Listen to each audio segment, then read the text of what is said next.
Dak Prescott's brother Tad tweeting out this picture with a caption, "When your little brother gets the call, let's go Dak. Time to win the Dallas Cowboys a Super Bowl." In terms of average annual value, Dak's the latest Cowboys player to rank among the 5 highest paid position players at his position. Zach Martin, Zeke, Amari Cooper all ranked no lower than 4th in the entire NFL at their positions. 2-time Pro Bowl defensive end DeMarcus Lawrence ranks 5th. Pleased to be joined now by our friend Tim Hasselbeck. And Tim, as I mentioned earlier in the show, this always felt like it would happen. Maybe it was more expensive. Well, not maybe. It was more expensive because they dragged their heels. 4 years at $160. What's your reaction to this? My reaction initially, Scott, is good for you, Dak, because, in this game where guys get cut, don't make money that they maybe think they're scheduled to make, Dak Prescott bet on himself in a big way. Like, turned down life-changing money to play on a franchise tag, and he's been rewarded for it. Very few guys do that successfully. He did it, and so good for you, man. It's awesome. It rarely happens. I'm all for that. I love the bet on yourself. And the guy's coming off an injury, too, so it is remarkable. It worked out. But you spend so much money, Tim, as we just showed, particularly on the offensive side for the 3 skill position guys, and then, like, the net is, what does it make them? Where are they? Well, it's interesting because you're right. They spend a bunch of money in the skill position players. I do still think they have a good offensive line. So offensively, it should make them a team that's hard to defend each and every week, assuming Dak is completely healthy, which we have to think he would be based on this contract. They have a hole on defense, though. That is the big question mark for that football team. So unless they can beat the market on that side of the ball, I don't know how much different they'll be. As I said earlier in the show, they are popular, without doubt, and really without peer. They remain America's team. I get it, Packer fans. I get it, Steeler fans. Dallas is Dallas. Great, you're popular. But do you matter where it matters? Can you win games in December and January and into February? I mean, where are you with that? What are they going to be because of Dak? Well, because of Dak, I think they have the ability to potentially do it. Look, when he's been healthy and started a full season, he has never quarterbacked a team to an under 500 record. I mean, he is that good of a player. Look, you want to debate, is he worth the money? Is he a top 5 player? You can do that all day long. He's good enough to win games late in the year, late in the season, and in the postseason. He is that good of a player. Can they be a 10-win team if they get things right on the defensive side of the ball? I think they can. I'm just left with this, though, Tim. Look, before he got hurt, the only win they had is because Atlanta couldn't cover an onside kick, and they were having to play catch-up with New York in the game where, unfortunately, he got injured. So, I mean, to me, it's Super Bowl or bust, or I don't know what you're doing. Is that an unreasonable position to take? Well, I think it is, in year 1 of this new contract for him. The expectations need to be high because Mike McCarthy is the head coach. And, there's a lot of coaches on that staff that have a lot of success and experience in the NFL. So, yeah, the expectations should be high. I think year 1 is probably a little too lofty. Again, because of things on the other side of the ball. And so they need to get that figured out. And quite honestly, Mike McCarthy needs to do a good job coaching the football team. Right on. And just to be clear here, I'm not saying that you win a Super Bowl now. I'm saying in 4 years, you spend that kind of money, you're Jerry Jones. You got to win as many playoff games during those 4 years as you've won in the last quarter century. That's not too much to ask. Tim, as always, enjoy talking to you. Be good. Go ahead. If you got something, say it. I'm listening. See you, Scott. No, I'm still listening. Say it. Yeah, you had something. If they're not winning playoff games, then it was a total mess. Because not only did they drag their heels, as you said, if they don't win playoff games, then this was a disaster at every level. Hot take on the way out from Hasselbeck.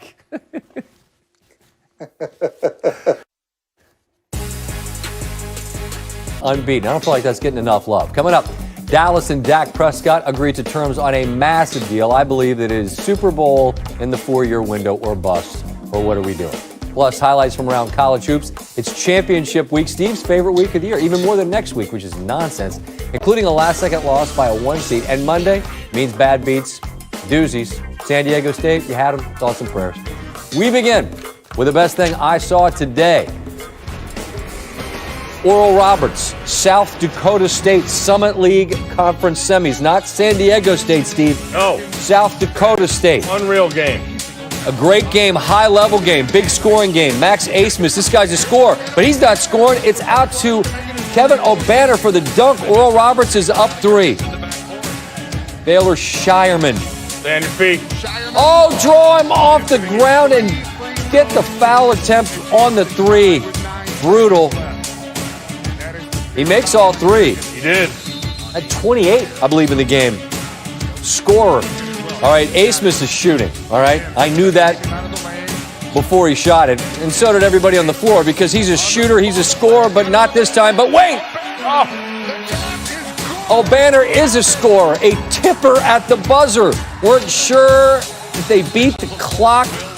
They did. Own it. Oral Roberts beat South Dakota State to advance to the Summit League Conference Final. The 4 knocks off the 1. The 4 is for 160 in Dallas.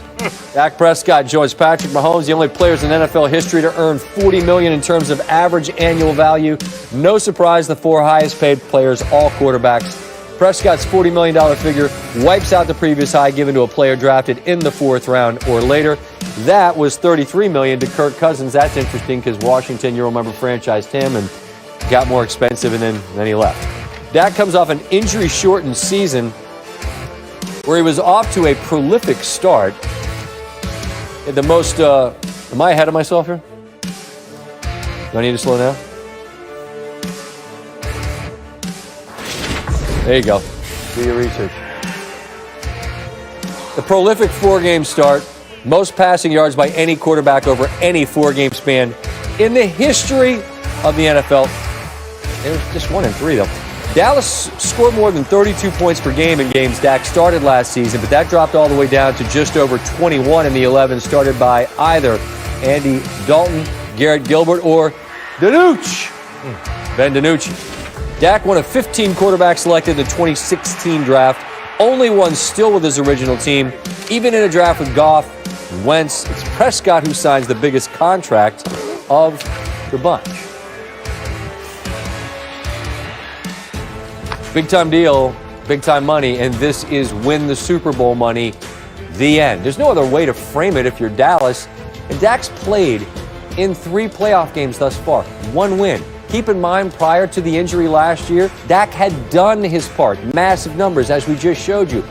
But the only win the Cowboys had, they got because Atlanta couldn't or didn't or wouldn't field that onside kick.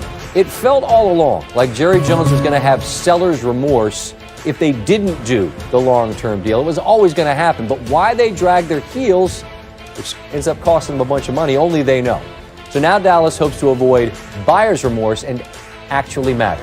They're always going to be popular, but 3 playoff wins in a quarter century isn't relevance where it matters.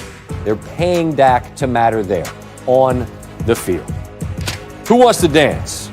Championship week. SoCon, number 1 seed UNC Greensboro taking on Mercer. Isaiah Miller, 2-time SoCon Player of the Year. Miller deep 2. Greensboro has a lead at the break. 8 lead changes in the first half. We are halfway through the second. Miller with the blow-by and the bounce. Greensboro leads by 3. Greensboro trailing Mercer. Keyshawn Langley, all 3 of these. Greensboro back up 2. Mercer will not go away. The 7 seed battling Neftali Alvarez. Tough finish at the rim. We're knotted up at 58. Big-time players make big-time plays at the biggest moments this time of year. Miller with a putback. Greensboro's lead is growing. It's now 5. That's an unstoppable bucket. Miller finishes with 25, 12 rebounds, 6 assists. Greensboro heads back to the NCAA tournament for the first time since 2018. Miller and Miller.